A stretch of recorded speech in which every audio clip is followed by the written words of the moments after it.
NFL divisional round coming up next on the Wincinnati podcast. It's an exciting time to be a Bengals fan. I'm Ace. We got a special show as always. The voice of the Bengals. Dan Ford, Willie Anderson, Corey Dillon. The name of this thing is called Wincinnati, and I'm not going to stop.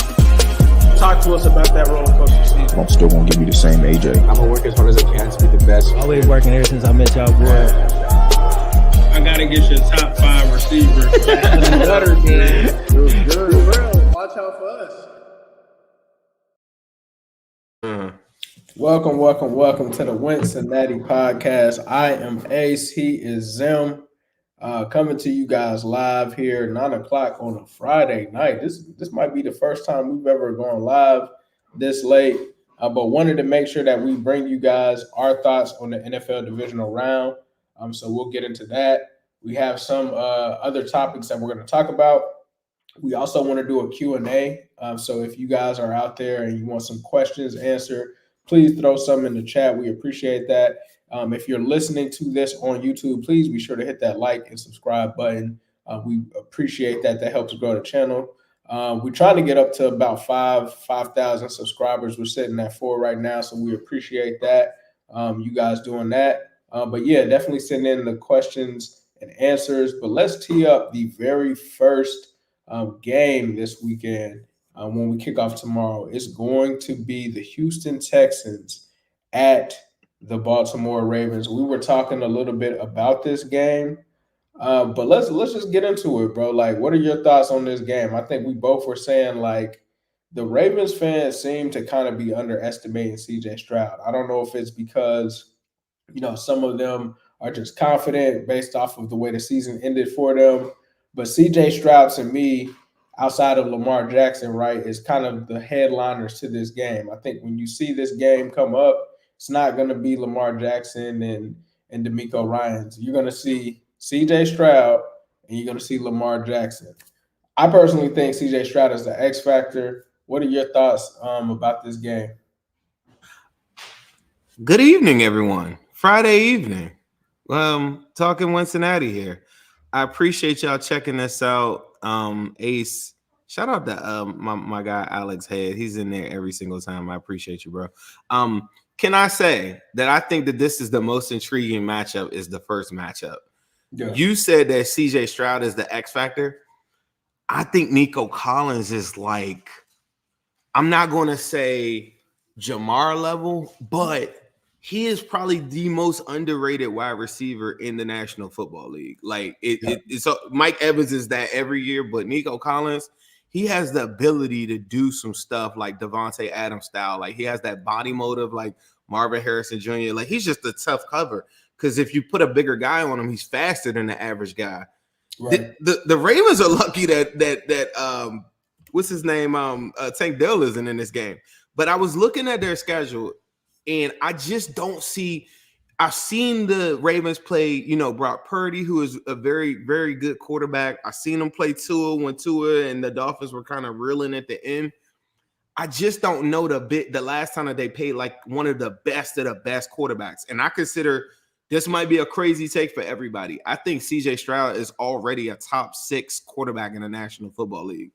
Like, I don't know if that's like a crazy take for everybody. He says he patterns his game after Joe Burrow, but the way he plays is very special, is very composed, and he's not looking to take checkdowns. And I don't know you think about who the Ravens have played, and that would be like Tua. That's systematic. Like I just want to find the open. You know what I mean? Stroud is not like that. We learned that. We learned that when we played Stroud that he is not a normal quarterback.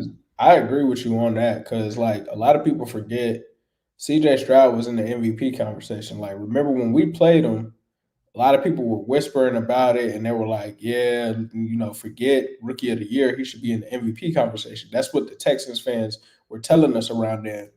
And it wasn't until, for me at least, until the Bengals ended up beating the Bengals, I was like, yeah, he is in the MVP race. And this was a time where Pat Mahomes was kind of struggling, right? Like Jalen Hurts was like up there, but he was struggling. And I was like, why couldn't it be CJ Stroud? And a lot of people forgot that he ended up, having a concussion and missing the games. And that kind of that's what messed him up. That's what messed him up. So I don't think it's far-fetched. Like, especially if you're saying that CJ Stroud is a top 5 quarterback this season, I don't think that's far-fetched at all. He's been playing like that. And honestly, if he didn't miss those games, it could be an argument between him and Lamar, For sure. who was the MVP. And I think he actually had better numbers than Lamar at the time when he was like in the MVP race. I mean, passing yards wise, yes, he does. And I mean, I think people get offended by this because Lamar is like the most coddled person on the face of the universe. But the Ravens are the number 1 rushing team. They have more rushing attempts than anybody for a reason. Like the games that they highlight that are his best games are like they're efficient as hell, and that's what makes him really good. He can throw and find those open spots, and because what kind of reminds me of? Remember how our corners were so mad when we played Stroud, and they were like, "Man, they just throwing overs." Lamar, I watch him throw overs like every single week. So overs are like this combination of you're selling play actions, or you're rolling out boot, or you're manipulating the pocket. And as soon as the linebacker commits to it, then you just throw it over their head. So the corner is like, it's frustrating for them because they're like, do I go get him? Do I not?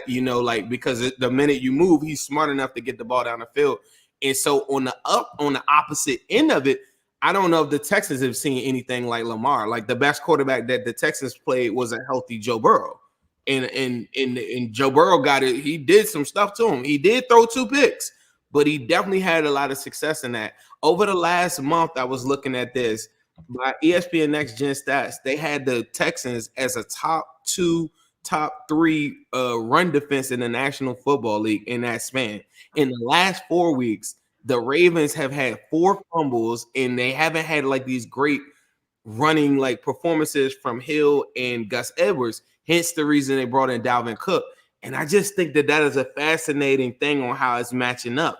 You talked to me pregame about how Stingley was player of the month, and then you're thinking and you start looking at the matchups. They don't have Mark Andrews, who is out, and they're saying he might could play next week if they continue.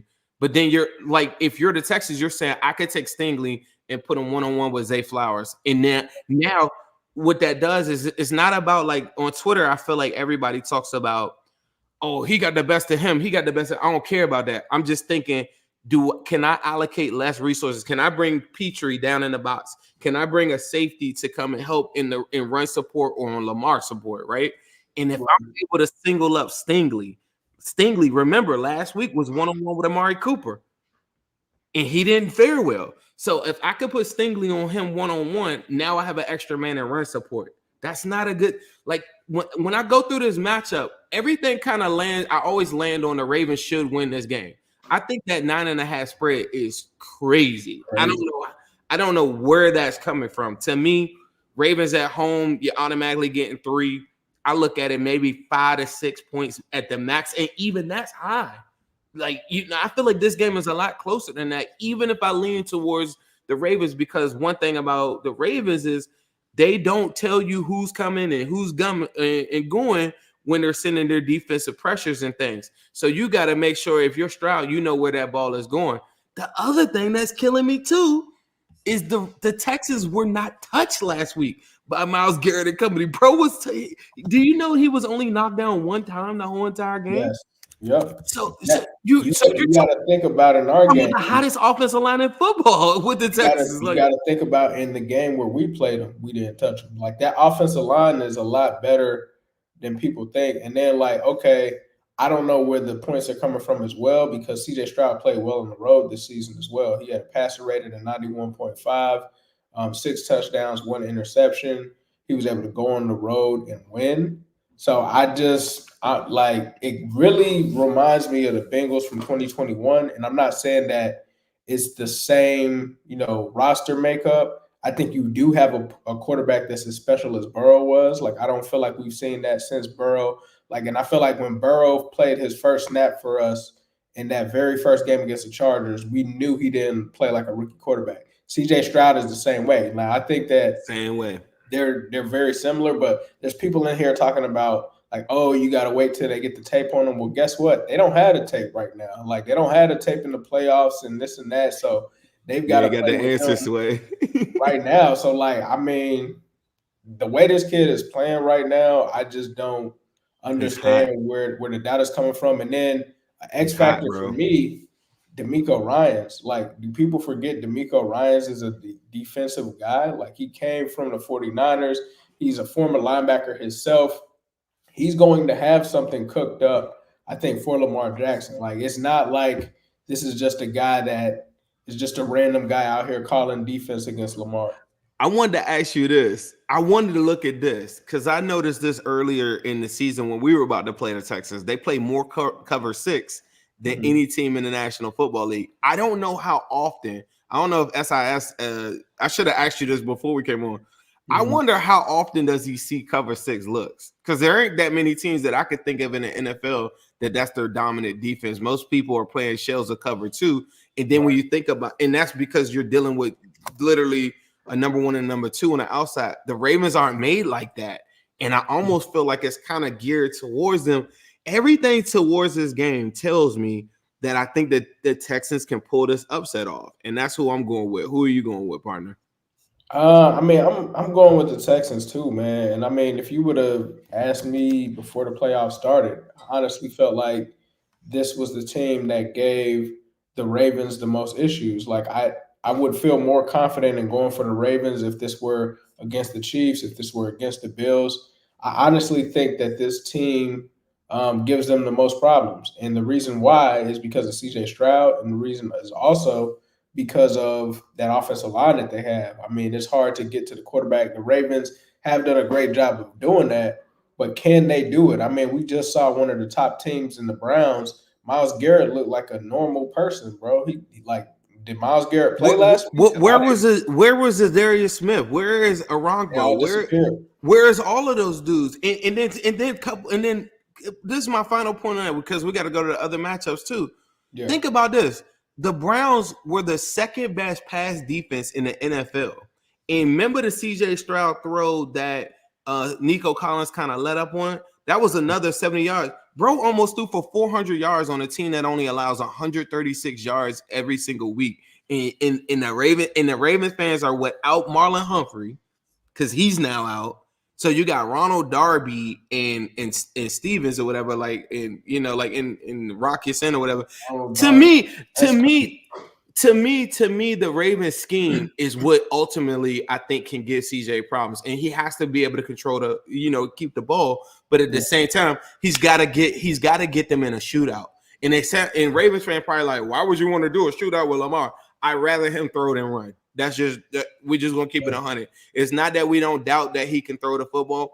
I want to make him, and this is what playoff football is to me. You need to make every single quarterback make every big throw. Every third down better be the biggest throw of your life, where you're sitting on the edge of your seat as a fan. Whereas in a regular season, your good games, you're not going to see that many third downs. Every single thing in this game should be, I'll let Lamar run on first and second as long as I can get him down to the ground. On third down, I'm going to make him throw. I don't care. Like I'm telling Will Anderson, do not go in there to try to get a sack. We're just caging him on every third down. I want him to make every single tight window throw. If he's hot in the first quarter, he better be hot in the second, the third, and the fourth. And literally, that's how I look at playoff football. And that's why I said I lean Texas. You said you went Texans in that matchup too? Yeah, I'm going to go Texans too. They're going to have to keep Lamar from doing what Lamar does best, right? When there's nothing there and play breaks down, he's able to extend and do. Like, that's what you're going to have to do to stop him. But I do think that they can. And the last thing I'll say is the most dangerous thing about CJ Stroud is you never know where he's going with the ball. I know we can talk about Nico Collins and stuff like that. You don't know if it's going to Dalton Schultz. In our situation, we're thinking Tank Dell. Noah Brown hits us for 165 yards. So like that's one of the things too with him is Robert Woods. That anticipation is crazy. They got some guys that people aren't talking about that can make an impact in that game for sure. For sure. So like, yeah, we both got the Texans in that one. I know they're gonna be like, oh, y'all just doing that because it's the Ravens. whatever, bro. I'm putting money on that. I think the Texans are just hot too, and you got the Ravens with the 3 weeks that they haven't played because they rested the starters, and then you just got this hot quarterback coming in here that's just not giving a damn, and he's just like, let's get it on. Yeah, next game. Next game. Packers and the 49ers. I really want to hear your thoughts on this one, man, because I'm actually pretty high on the Packers. I think that this is going to be the game that's a lot closer, potentially an upset. The only reason I don't have it being an upset is because I don't know where Jair Alexander's health is. I would feel a lot more comfortable if I knew that. But what are your thoughts on this one? Because you got Jordan Love and the new Packers, and then you got San Fran with Brock Purdy and the receivers that they got over there, and CMC. Another crazy line, 9.5 favorite. Like that is a crazy line. The total points scored is set at 50.5. That's about where I probably would have it. I see this as like a 24-28 type of game, so maybe a little bit under 50 or whatever. I don't see it going over there. I think the Packers defense is really underrated, and you did bring up a really good point about Jair. I would like to see him out there to just go ahead and lock down and make sure that Ayuk is the guy that I think that from a route running standpoint, Jair could do something with that. Debo, you're really worried about over the middle and stuff like that, and I think the Packers can handle that. The Packers lead the all-time series between the two at 38-31. 38-33. Recently, I felt like, at home, the 49ers have done well against the Packers. So I'm going to lean 49ers on this one on the strength of I just think that they ultimately have a better team, and I think that Jordan Love, he's another guy because we're on the AFC side. We don't probably follow them as much. Like me, or I'm going to just speak for myself. I don't follow the NFC as much as I do the AFC, but I do watch a good amount of Packers games. Yeah. I think that he has all the moxie and the calmness that I think you want. I just don't think that he has the pull trigger like Stroud does. I think he can improvise and he can stretch plays. He's kind of like he does stuff with weird footwork, kind of out of Aaron Rodgers' bag sometimes, and he makes some incredible things. And he's gonna be one of the better quarterbacks in this league too. I think next year for him, I think he's going to be like, I think the Packers might probably go to the bowl or something. But right now, I'm going to go with 49ers in this matchup. I just overall think that they have a better team, and they recently done pretty well against them. So I think the Packers have a realistic shot to win this game. So I think if you're on the fence, like I'm probably going to sprinkle something on the money line for the Packers in this game. But I do like the 49ers, but this is what I would say. The Packers have one of the best young teams in the NFL. They're going to be here for a very long time. You talk about those 3 receivers that they have. You talk about Dobbs, Christian Watson, Jaden Reed, who I really liked. And then they also have Wicks as well. Dontavion Wicks is somebody that people sleep on. They got the 2 tight ends. That is concerning for the 49ers. Because the 49ers corners are not good. Like, they can be taken advantage of in this game. And the thing that I don't understand is, because I've heard some people, like, kind of slander Jordan Love. Like, I just don't understand it. Like, I've seen him make mistakes here and there, but, like, it's not more than, like, a Josh Allen. Like, he's got, 4,100 yards, 32 touchdowns, and 11 interceptions. It's not like he's got 15, 16 interceptions or anything like that. I actually like the kid. I think that if Brock Purdy, and that's the only reason I was like, I got to see what Jair is looking like. If Brock Purdy turns the ball over, they are going to be in trouble. If they don't. And he does it. He remember when we were about to play them?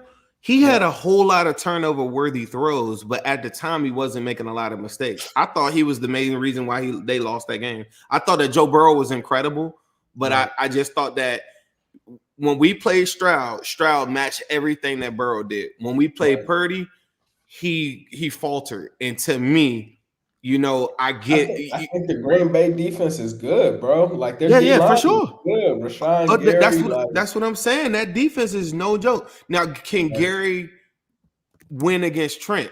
Is the question. yeah. So But I feel like when you look at their roster, it's made up of a lot of the people that a lot of people thought the Bengals should have drafted, right? Like when you really look at it, their draft, they killed you it. got Devontae Wyatt, you got Preston Smith.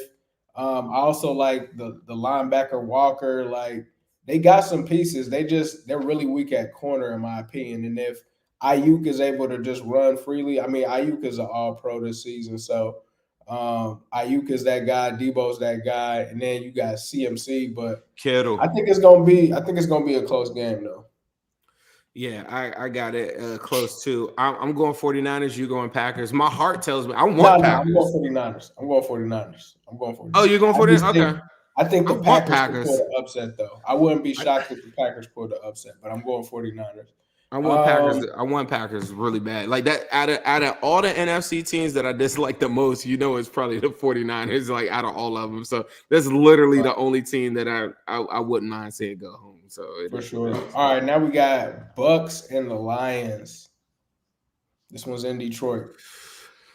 It's been a little back and forth with that one. I've seen Baker Mayfield say a couple of different things. And shout out to Ben Tenchu. He pointed out the fact that Preston Smith is on the side of Trent Williams and not Gary. I thought about that after I said it. But Gary, like, he's got to be a dog. I do consider him one of the best rushers in the NFL, too. So good catch on that one. But going back to this Bucks one, I think Bucks play such an efficient style of football. I think if you can get Baker down on the scoreboard, I think he's a gamer and he's not going to falter either. But at the same time, I'm kind of twisted on this one a little bit, where I don't know if the Lions have enough. They were tough last week, and Aiden Hutchinson made Stafford's life hell. Right. I don't know if he has enough to do that to Baker the way that their offensive line's been playing lately too, that I think they've been playing pretty good. So there's some key matchups that I think that I'm really interested on that one too. This is probably the game of the week that I'm probably not paying attention to as much. Game is on. Whoever wins, they win. We don't really care. But my dark horse, if one team could win that wouldn't offend the Bengals, I think out of our whole entire fan base, the whole entire thing will probably be the Lions, right? So, like, a lot of Bengals have been rooting for the Lions in this whole thing.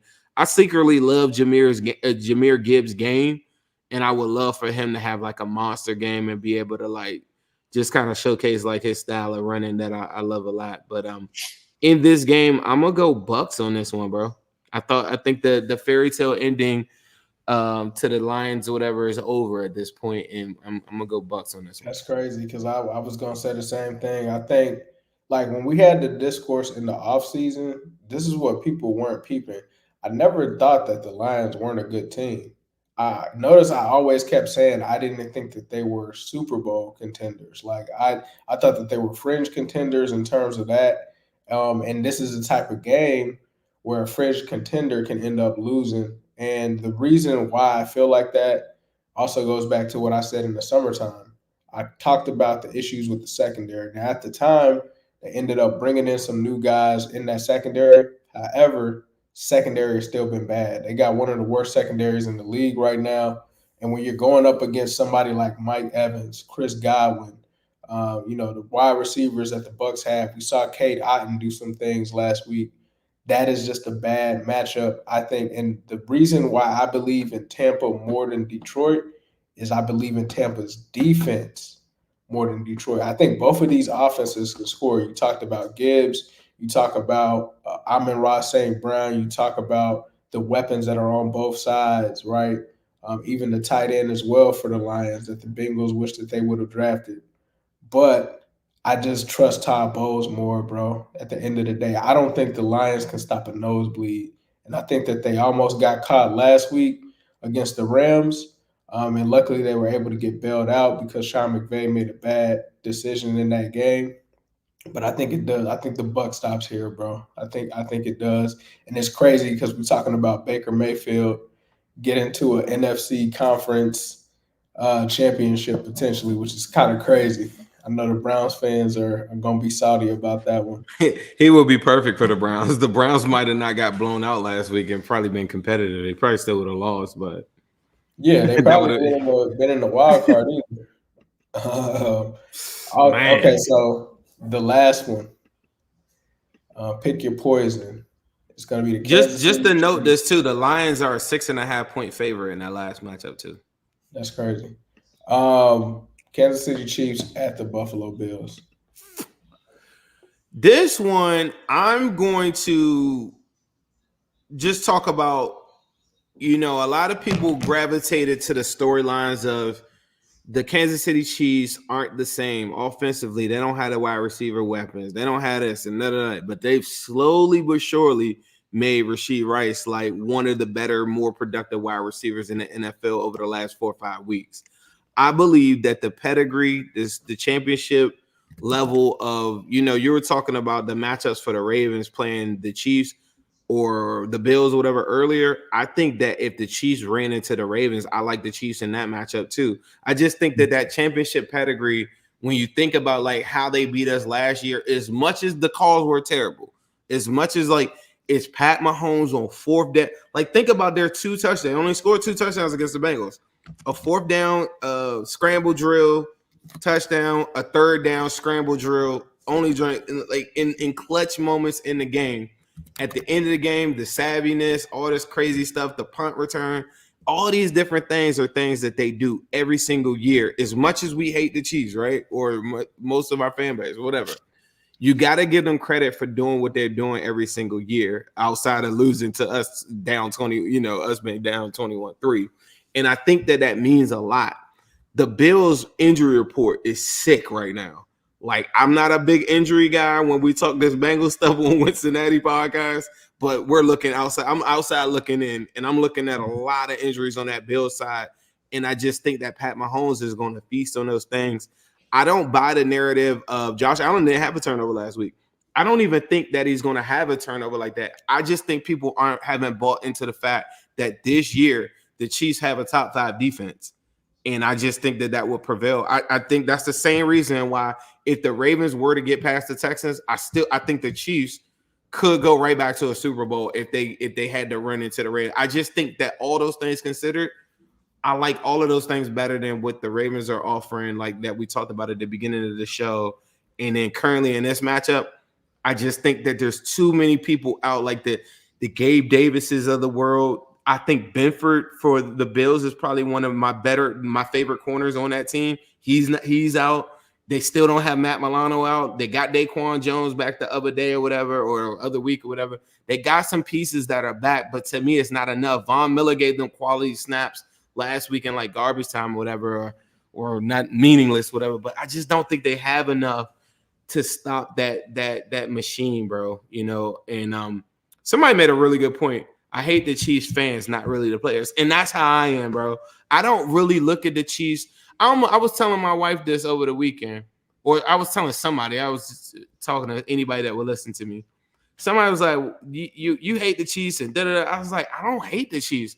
And they was like, well, that's your biggest rival, right? And I'm like, I don't really feel like that. These battles that we have in the AFC North, we don't like their players. We don't like the fans, all these different things. There's not players on the Chiefs that I'm just like, I hate. You know what I'm saying? It is what it is. The fans are weird online, and that's a whole nother story. But I don't look at it. I look at us like we are. You know what the Bengals remind me of? They kind of remind me of Lil Wayne, like when he was in his like bag on his mixtape run, and it was like he was dropping no ceilings, dedication. It's the underground scene. It's so raw. And then when I think about the Chiefs, I just think about like The Weeknd, Taylor Swift, and like pop music. You know what I'm saying? It's like we're not even really talking the same language. Like if I get into some real football conversations, it's just like, show me your rings, bro. And I'm like, okay, see you later, sir. You know what I'm saying? We over here freestyling. We out here putting out dedication. We out here trapping. We going hard like on our side. And I just look at that like they're so successful at this point. Like right now, they weren't always successful, but right now it's kind of like that's like mainstream media to me, and I don't look at the Chiefs like that, and I don't hate them, and I think that they're a better team than the Bills. Yeah, that's crazy because we're going to agree on every single pick here. Because I got the Chiefs as well. I think, like you said, the defense is something that's going to step up.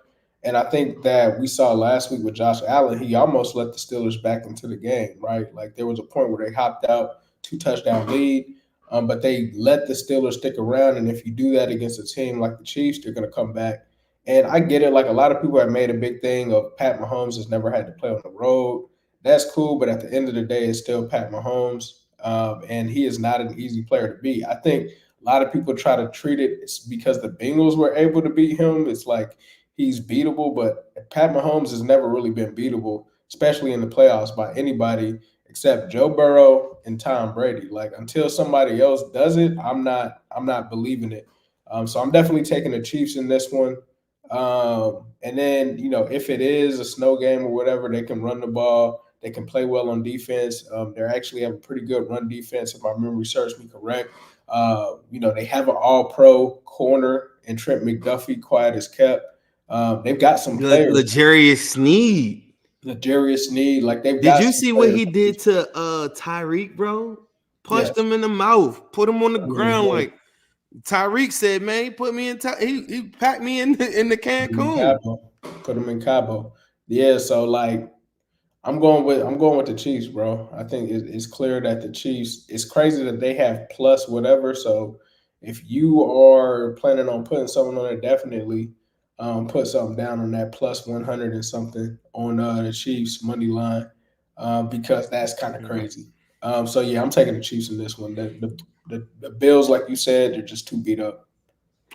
I think we're in a rare space right now, partner, where we're actually talking playoff football, and none of the Bengals, like I'm reading some of the comments as we're talking, they're like, yeah, let's get into our stuff.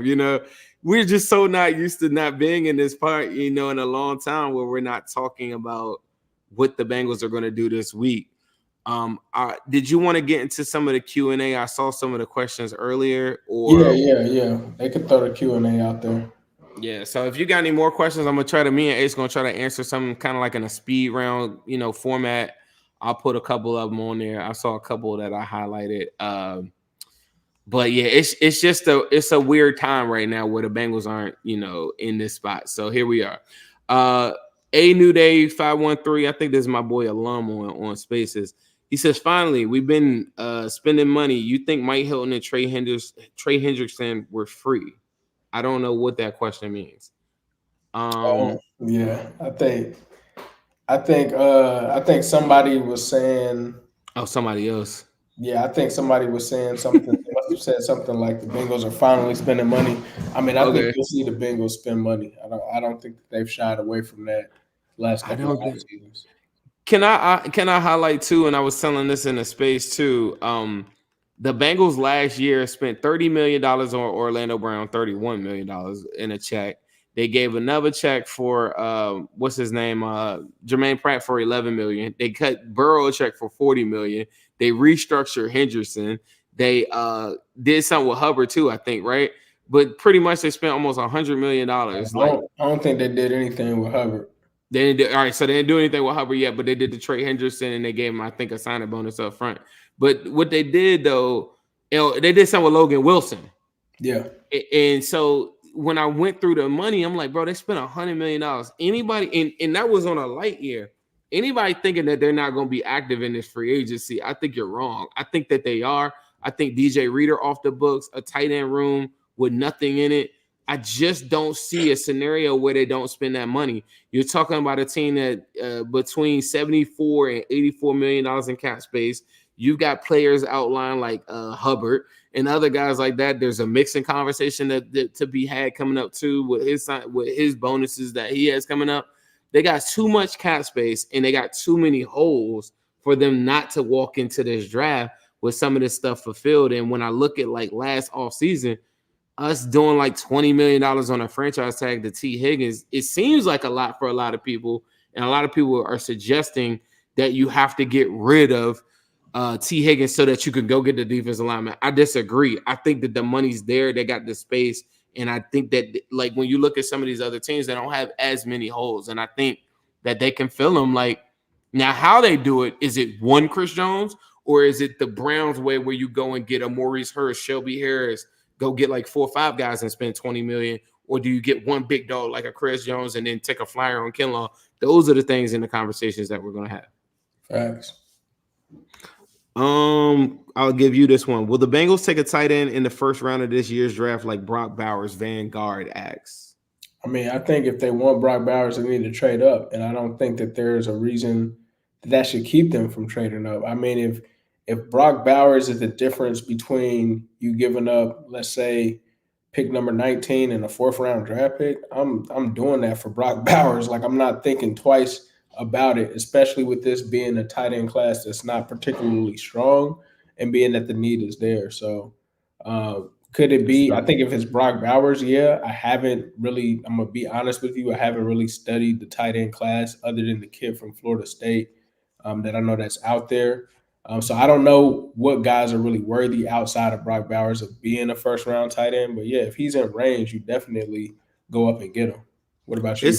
It's some guys that I actually just started watching film the other day. I checked out Dallin Holker from Colorado State, kind of just a receiving only tight end.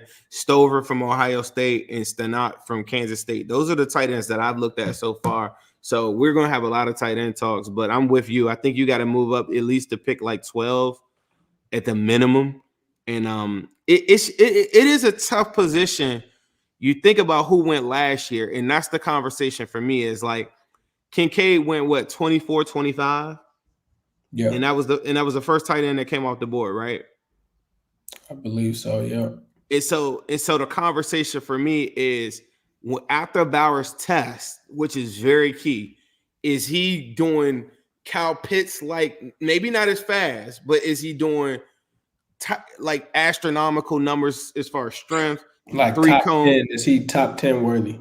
Yeah, is he hitting on some elite measurables? Because if he's not, it's a crazy world where I think at 18 he might be there. Like it's a crazy world. You'll see some mocks that have him there. Some crazy mocks have the Chargers taking him at number 5. So you really don't know.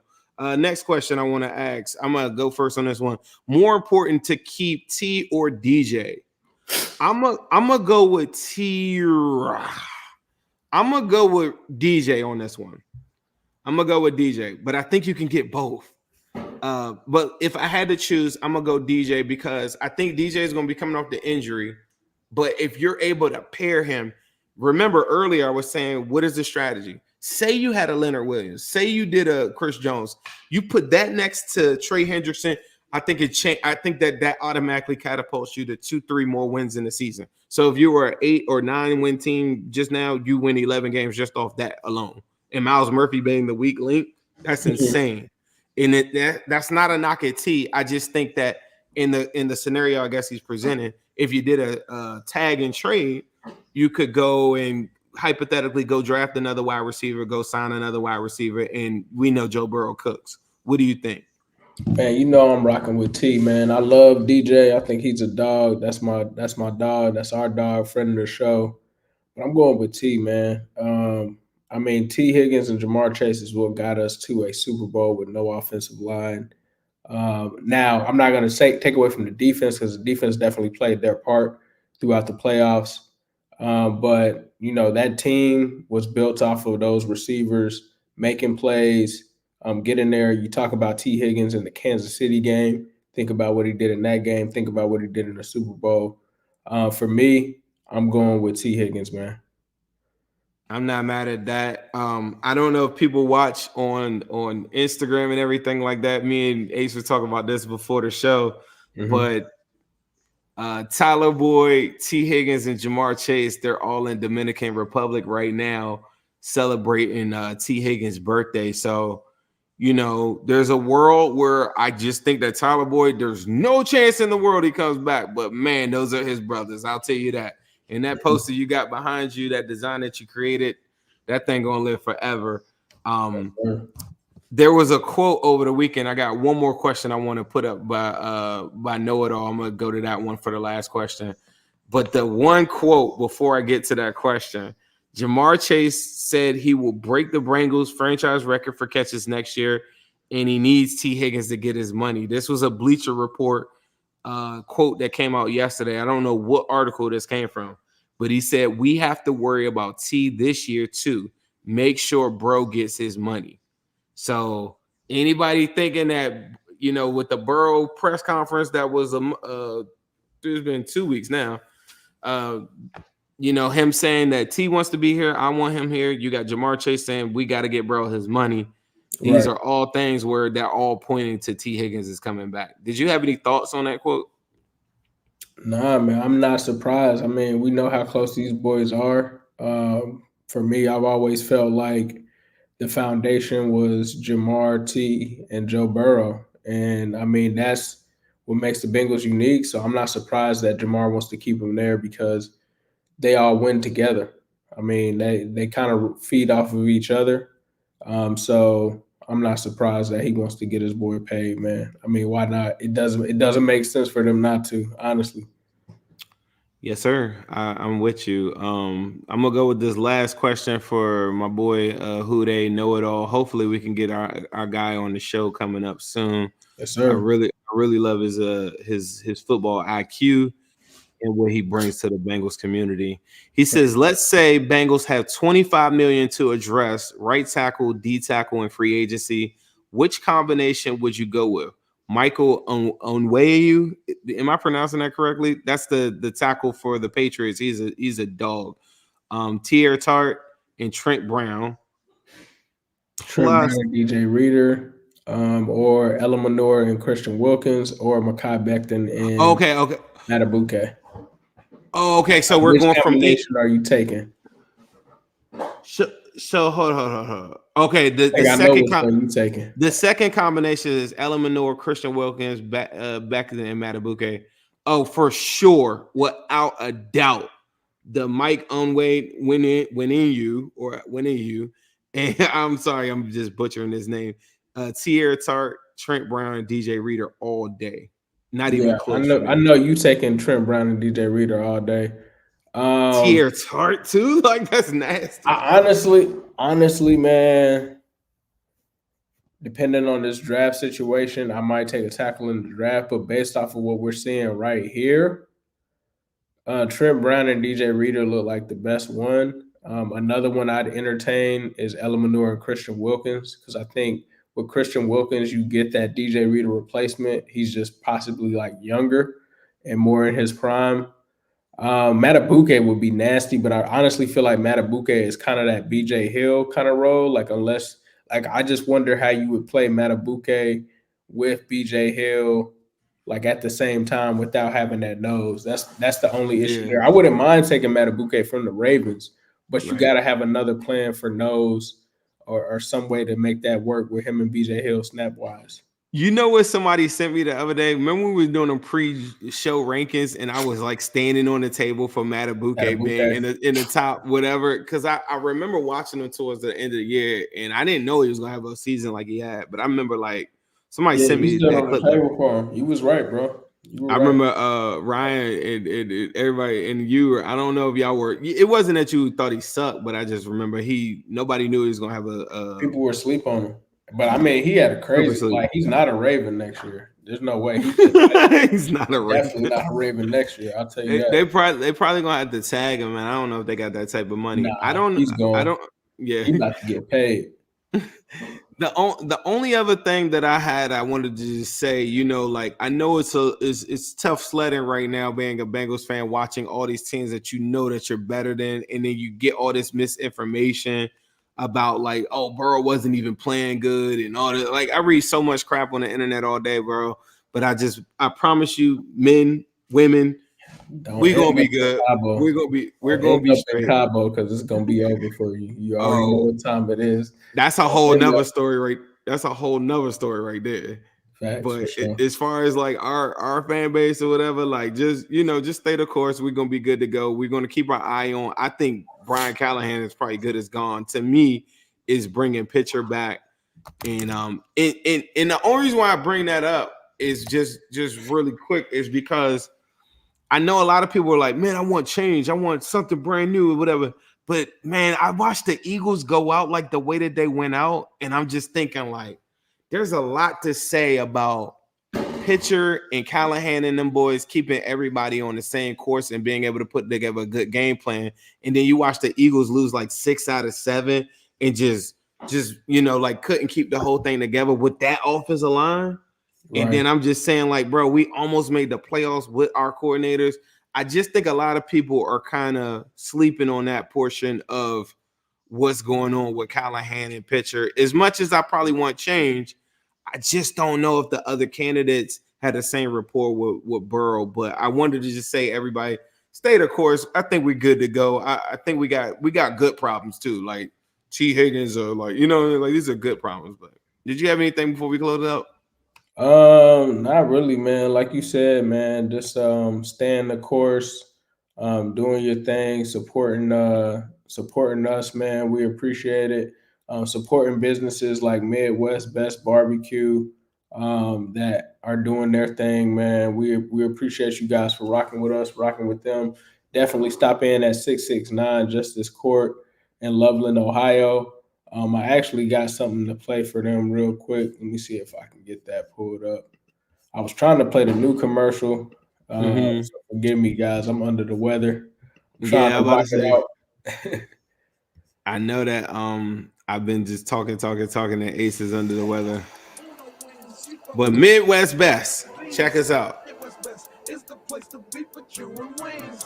Midwest Best is the place to be for you and wings. It's the AC to the Zim, M to the B's. On the wings, Jeep on wings, and them CTBs. Midwest Best is the place to be for Q and wings. Midwest Best is the place to be for Q and wings. Say what up to Jordan Battle. We be going to battle. Intercepting balls like CTB did on Seattle. 1-6 up on AZ. Juice game amazing. Make sure you come get these wings. The Zimby stay blazing. And T game be smooth as ice. Your mom make them DBs fold. TV got big levels. And now you already know. It's so pretty for Uno wings. Cam got the new wings. We call them CTBs. Only at MBs. H to the Zim. M to the B's. Shout out Midwest Best Barbecue 669 Justice Court in Loveland, Ohio. I'm rocking with the new song, man. But I'm always rocking with the food, man. Definitely stop there. Let the send you. But yeah, man, that's all I got, bro. That's all I got, man. All right. Well, you get your medicine ready. You get everything that you need. Go and rest up. I know a lot of people like myself are snowed in, so I'm stuck in here anyway. I'll stay safe up there.